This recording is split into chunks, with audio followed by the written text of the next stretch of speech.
दोस्तों, ये कहानी एक ऐसी लेडी टीचर थी जो अपने एक स्टूडेंट के प्यार में पड़ जाती है और उसे पाने के लिए वो किसी भी हद तक जा सकती है। ये स्टूडेंट इस टीचर को बिल्कुल भी पसंद नहीं करता है क्योंकि इसकी ऑलरेडी एक गर्लफ्रेंड है। लेकिन ये लेडी टीचर इस लड़के को अपने वश में करने के लिए क्या क्या दावपेच खेलती है, चलिए देखते हैं। तो कहानी की शुरुआत होती है एक प्यारी सी स्टूडेंट जेमी को दिखाते हुए, जो अपनी क्लास टीचर को एक गिफ्ट देती है क्योंकि आज उनका कॉलेज में आखिरी दिन था। जेमी टीचर से पूछती है कि आपकी जगह आप कौन यहाँ पे आने वाला है। इस तरह वो उसे बताती है कि अब तुम सभी बच्चों को पढ़ाने के लिए टीचर मॉली आने वाली है, जो कि बहुत ही इंटेलिजेंट और काफी अच्छी है। अभी ये दोनों बात कर ही रही होती है कि इतने में ही यहाँ मॉली भी आ जाती है, जिसे प्रिंसिपल पूरा कॉलेज दिखाती है। तभी मॉली की नजर ग्राउंड में खेल रहे एक लड़के डैनी पर पड़ती है, जिसे देखते ही वो उस पर फिदा हो जाती है। लेकिन वो ये नहीं जानती थी कि डैनी जेमी का बॉयफ्रेंड है और ये दोनों एक ही क्लास में पढ़ते हैं। इसके बाद हम डैनी को जेमी के साथ देखते हैं, जहाँ ये दोनों अपनी आने वाली रिलेशनशिप एनिवर्सरी को लेकर काफी एक्साइटेड थे, क्योंकि इस दिन ये दोनों पहली बार इंटीमेट होने वाले थे।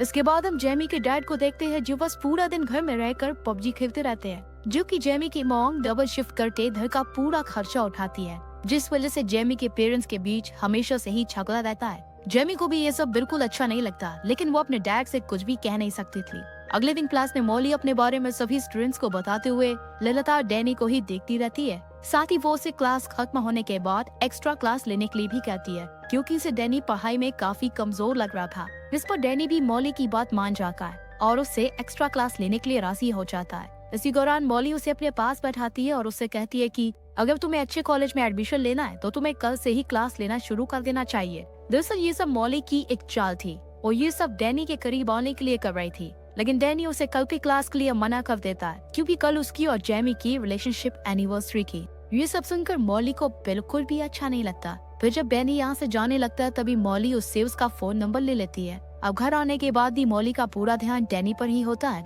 और अब वो सोचने लगती है कि आखिर कैसे जेमी और डैनी को अलग किया जाए। तभी इसके दिमाग में एक आइडिया आता है और वो अगले दिन जानबूझकर जेमी को असाइनमेंट में सी ग्रेड देती है, जिसे देखकर जेमी को बहुत बुरा लगता है। अब वो क्लास खत्म होने के बाद मॉली के पास जाती है और उससे कहती है कि मैं मिडिल क्लास फैमिली से हूँ और मुझे अच्छी यूनिवर्सिटी में एडमिशन लेने के लिए अच्छे ग्रेड्स की जरूरत होगी, ताकि मुझे अच्छी स्कॉलरशिप मिल सके।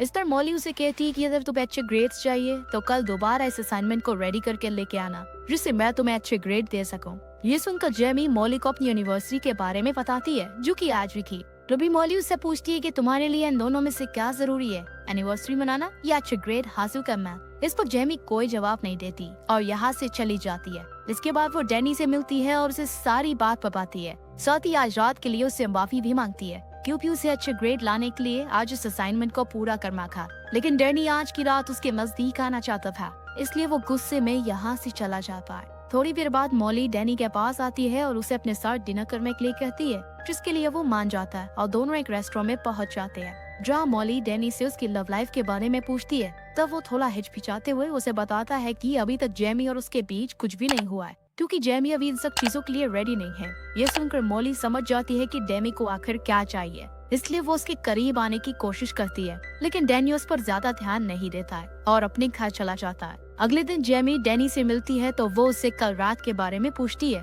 कि आखिर कल रात को वो कहाँ था। इस पर डैनी उससे झूठ बोलते हुए कहता है कि मैं अपने दोस्तों के साथ था। जेमी को ये सुनकर बहुत बुरा लगता है, क्योंकि डैनी के दोस्तों ने उसे पहले ही बता दिया था कि वो कल रात उनके साथ नहीं था। इसके बाद हम दोनों को एक पार्टी में देखते हैं, जहाँ जेमी की खूबसूरती देख डैनी अपने आप को कंट्रोल नहीं कर पाता और उसे एक रूम में ले जाता है, जहाँ वो उसके करीब आने की कोशिश करता है, पर जेमी उसे बीच में ही रोक देती है, जिस वजह से डैनी का पूरा मूड खराब हो जाता है और वो यहाँ से चला जाता है। वही दूसरी तरफ मॉली अपनी कार को खुद ही खराब करके उसे ठीक करने के लिए डैनी को बुलाती है। डैनी यहाँ आकर उसकी कार को ठीक कर देता है, लेकिन कार को ठीक करने की वजह से उसके हाथ खराब हो जाते हैं। ये देखकर मॉली उसे अपने घर ले जाती है और एक टॉवल से खुद उसके हाथ साफ करती है, साथ ही उसके करीब आने की कोशिश करती है। डैनी भी इस बार अपने आप को कंट्रोल नहीं कर पाता, क्योंकि अब सारी हदें पार हो चुकी थी और अब दोनों अच्छे से इंटीमेट हो जाते हैं। अगले दिन जब जेमी कॉलेज में जाती है तो मॉली उसे एक बार फिर से असाइनमेंट में सी ग्रेड देती है, जिसे देखकर जेमी को समझ नहीं आता कि आखिर वो उसके साथ ऐसा क्यों कर रही है,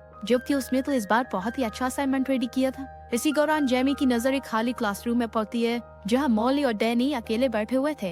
ये देखने के बाद जेमी को अब डैनी पर शक होने लगता है, इसलिए वो क्लास खत्म होने के बाद उसका पीछा करती है और देखती है कि डैनी मॉली के घर जा रहा है। और जैसे ही वो घर के अंदर चला जाता है, जेमी खिड़की की मदद से अंदर झांकने की कोशिश करती है, जहाँ उसे मॉली और डैनी एक दूसरे को किस करते हुए दिखाई देते हैं। अब जेमी समझ चुकी दीदी डैनी उसे धोखा दे रहा है, इसलिए वो रोते हुए वहाँ से चली जाती है। लेकिन उसे जाते हुए डैनी देख लेता है और उसके पीछे जाने लगता है। हालांकि मॉली उसे रोकने की कोशिश करती है, लेकिन वो नहीं रुकता और जेमी के पास पहुंचकर उससे माफी मांगने लगता है। साथ ही अगली बार ऐसा कुछ न करने का वादा भी करता है। ये सुनकर जेमी भी उसे माफ कर देती है, जिसके बाद रात में डैनी के पास मॉली का मैसेज आता है, लेकिन वो उसका रिप्लाई नहीं करता है और अगले दिन कॉलेज में भी उसे पूरी तरह से इग्नोर करता है। खुद को इग्नोर होता देख मॉली अब काफी परेशान हो जाती है और वो समझ जाती है कि जरूर जेमी को इन दोनों के बारे में पता चल गया है, इसलिए वो अच्छा बनने के लिए जेमी को आज A ग्रेड देती है। इस पर जेमी उसे कहती है कि तुम ये मत समझना कि A ग्रेड मिलने की वजह से मैं तुम्हें माफ कर दूंगी।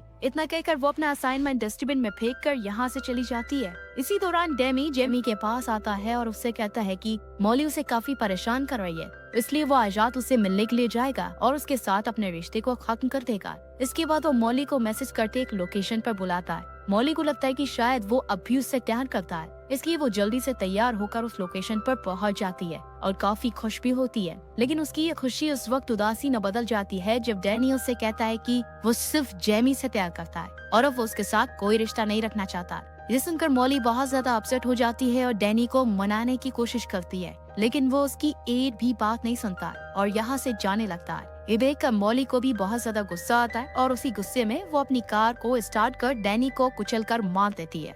वहीं उसका खून एक कपड़े में भरकर जेमी के कार के बम्पर पर लगा देती है। साथ ही अपना फोन भी जेमी की कार में ही रख देती है, ताकि सभी को लगे कि डैनी की मौत के पीछे जेमी का ही हाथ है और उसी ने उसे मारा है। इसके बाद वो मूवी देखने के लिए थिएटर में चली जाती है और मूवी के टिकट को अपने पास संभाल कर रख लेती है, जिससे वो पुलिस को ये दिखा सके कि जिस वक्त डैनी का एक्सीडेंट हुआ था उस वक्त वो थिएटर में मूवी एंजॉय कर रहे थे। फिर हम मॉली को ऑनलाइन एक मैकेनिक को ढूंढते हुए देखते हैं, जिसे वो काफी सारे पैसे देकर अपनी कार को ठीक करने के लिए कहती है। साथ ही इस बारे में किसी को भी ना बताने के लिए कहती है। वहीं दूसरी तरफ पुलिस को जब डैनी की डेड बॉडी के बारे में खबर मिलती है तो पुलिस फौरन लोकेशन पर पहुंच जाती है और इस बात का पता लगाने की कोशिश करती है कि आखिर डैनी की इस हालत का जिम्मेदार कौन है। ये तो जेमी को भी अब उसके दोस्त डैनी की मौत के बारे में बता देती है, जिसे सुनते ही वो भागकर पुलिस स्टेशन पहुंच जाती है और पुलिस को बताती है कि उसे अपनी क्लास टीचर पर शक है, क्योंकि कुछ दिनों से मॉली और डैनी का अफेयर चल रहा था और कल रात वो मॉली से मिलकर सब कुछ खत्म करने वाला था।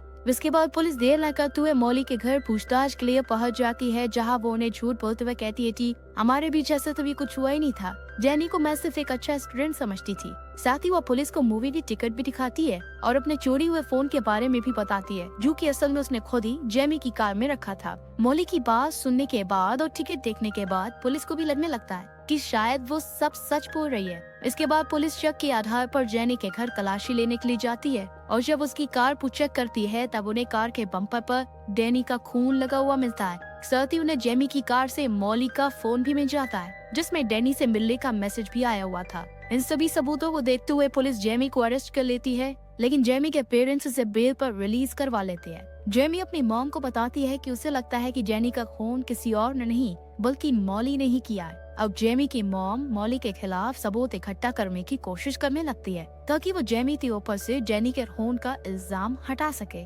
इसके लिए वो सबसे पहले कॉलेज जाती है और चुपचाप मॉली के बैग से उसकी कार की चाबी निकाल लेती है और फिर उसकी कार को चेक करती है और तभी उसे उस मैकेनिक के बारे में पता चलता है। वो मैकेनिक के पास जाकर उससे मॉली के बारे में पूछताछ करती है, लेकिन वो उन्हें झूठ बोलते हुए कहता है कि मेरे पास ना तो ना ही कोई लेडी आई और ना ही कोई कार आई। सुनकर जेनी की मॉम काफी परेशान हो जाती है और वो उदास होकर यहाँ से जाने लगती है। फिर तभी उनके पास मैकेनिक की एक एम्प्लॉय आती है और सारा सच बता देती है कि किस तरह मॉली में काफी सारे पैसे देकर अपनी कार को ठीक कराया है। जेमी की मॉम जब उसे पुलिस के सामने यही सच बताने के लिए कहती है तो वो इसके लिए मना कर देती है, क्योंकि मैकेनिक उसे जॉब से निकाल देता और ये जॉब उसके लिए बहुत जरूरी थी। इसके बाद जेमी की मॉम घर आकर अपने हस्बैंड से इस बात को शेयर करती है और जेमी भी चुपचाप उनकी बातें सुन लेती है और वो अपनी मॉम से मॉली के घर जाने के लिए कहती है, पर वो उसे मना कर देती है क्योंकि उसके पैर में ट्रैकर लगा हुआ था, जो कि पुलिस ने लगाया था, जिससे जेमी कहीं भाग न सके। हालांकि इस वक्त तो जेमी अपनी मॉम की बात सुन लेती है, लेकिन रात में जब उसके पेरेंट्स सो जाते हैं तब अकेले ही मॉली के घर पहुंच जाती है और अपने फोन में रिकॉर्डिंग ऑन कर लेती है ताकि मॉली की सच्चाई रिकॉर्ड हो जाए। लेकिन उसका ये प्लान फेल हो जाता है, क्योंकि मॉली को जल्द ही पता लग जाता है कि वो रिकॉर्डिंग कर रही है, इसलिए वो उसके हाथ से फोन छीन लेती है और गुस्से में आकर सारा सच उगल देती है कि हाँ उसने डैनी को मारा है और अब वो जेमी को भी मार देगी, इसके बाद वो जैसे ही चाकू उठाकर जेमी को मारने के लिए आगे बढ़ती है, तभी पुलिस वहाँ पे आ जाती है। और पुलिस यहाँ आई थी उस ट्रैकर की वजह से। दरअसल जेमी जब अपने घर से बाहर निकली थी, तभी पुलिस ने उसके पैर में बने ट्रैकर की मदद से उसे ट्रैक करना शुरू कर दिया था, जिसके बाद पुलिस जेमी को रिहा कर देती है और मॉली को अरेस्ट कर अपने साथ ले जाती है। तो दोस्तों, अगर आप डैनी की जगह होते तो आप इस टीचर के साथ क्या करते, कमेंट में जरूर बताना। वीडियो पसंद आई हो तो लाइक और शेयर करके हमारे चैनल फिल्म एडिट को सब्सक्राइब करना ना भूले और बेल आइकॉन प्रेस करना। धन्यवाद।